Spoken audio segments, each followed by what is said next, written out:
Okay, question 8. Now we've got some coordinate geometry, some straight lines, which is quite nice.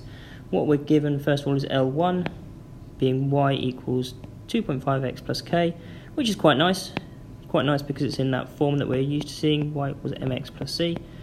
So we can find out a little bit about it. It goes through point A, because it says point A at that point, 3 minus 2 lies on L1. Find the value of k. So let's plug in everything we know. We know a y coordinate, that's going to be minus 2. So we can say minus 2 in place of the y equals, now my gradient we're given, 2.5. Lots of x, which is 3, plus a k on the end, which is what we don't know, which is quite nice. Everything's numbers except for that k, so we can now work it out. Minus 2 equals 7.5 plus k. Subtract 7.5 from both sides and I get minus 9.5 is k. And that's my answer. I might put it across the side as well. Check whoever's marking it sees that. Right, part B. Line L2 is perpendicular, so we need to find out the negative reciprocal in order to work out the gradient. The perpendicular, and it also goes through point A. Write down the gradient, just the gradient to start with, of L2. So our gradient of L1 was 2.5. Now, so first gradient, I might call that M1, equals 2.5. Now, I can see what's going to happen is I'm going to do negative reciprocal and I'm going to end up with a decimal inside a fraction, and that's really just not nice. It doesn't look good. No one really enjoys seeing that. So I might change how I write this into its fractional form. So this gradient, 2.5, is the same as 5 divided by 2. So it's a nice fraction now. It's easier for me to work out the negative reciprocal. So my gradient, my second gradient of the second line, is going to be minus 1 over that value, 5 over 2, which simplifies to minus 2 over 5. You probably just learned how to go straight from here to here, which is just to flip it and put a negative sign in front.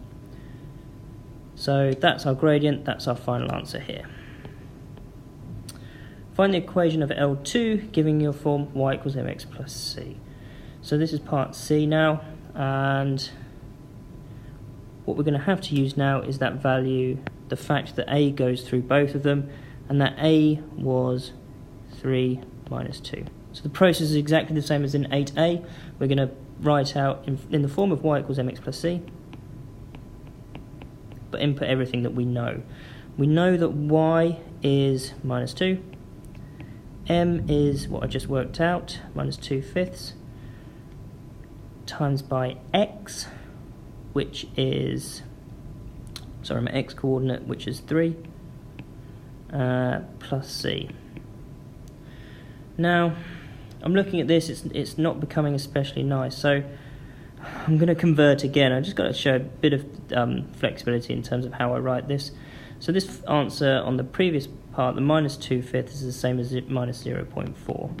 So I might make a substitution now for this one and make this minus 0.4, just to tidy things up a bit. So minus 2 equals minus 0.4 times 3 plus c. So minus 2 equals minus 1.2 plus c. Add minus 1.2 to both sides and I get minus 0.8 equals c. So we're left with then y equals minus 0.4 x minus 0.8. Now if you did work in fractions all the way through, you would have got y equals minus 2/5 x minus 4/5. So again, there's options here in terms of how you've done it. I've kind of briefly done both, but either way, as long as you're consistent, I suppose, is fine. Finally, then I'm going to take this, 8D, let's read the question. Write your answer in part C in the form of AX plus BY plus D equals 0, where A, B and D are all funny Z symbol, and that means integers, so whole numbers, which we don't have in either of the form that I've got. So let's look at the fraction that I've done. Y equals minus 2/5 x minus 4/5. Multiply everything by 5.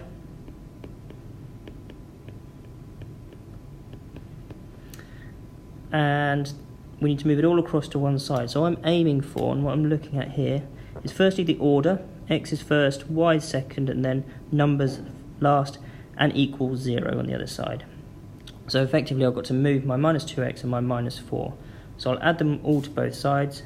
X is first, we get 2x plus 5y plus 4 equals 0. And that's the final answer. Now interestingly, there are a number of answers. There's, well, all sorts of answers we could get here. If we'd have chosen to start with this one, this answer, y equals minus 0.4, x minus 0.8, you could well have multiplied by 10 to get 10y equals minus 4x minus 8. You'll notice that this is twice as big as the previous one, but it's a perfectly valid answer. We just need to make sure it's in the right way round. So that would be 4x plus 10y plus 8 equals 0. And both those are valid depending on whether your preferred route is using fractions or decimals.